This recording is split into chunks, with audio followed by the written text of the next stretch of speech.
Welcome to the Generative AI Engineering 5-Day Mastery Program. This curriculum is designed for corporate training, covering everything from the core foundations and prompt engineering to RAG, AI agents, and full production deployment, all supported by real-world examples. This is our 5-day roadmap, built on a master tree structure to take you from basic concepts all the way to production-grade deployment. Each day focuses on critical skills: foundations, advanced prompting, RAG pipelines, AI agents, and finally, deployment and career growth. Day 1 is dedicated to foundations and large language models. We will move beyond just using these tools to truly understanding how they work. We will cover the evolution of AI, different model types, tokens, context windows, and the attention mechanism.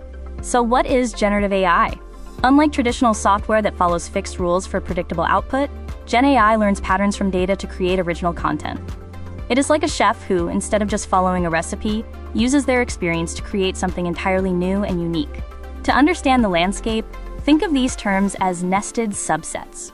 AI is the broad umbrella, machine learning is a subset that learns from data, deep learning uses neural network layers, and generative AI represents the latest advancement in creating new content. Want the complete GenAI Mastery Training Kit? Hack Hall. Comment GENAI and follow for more AI tutorials.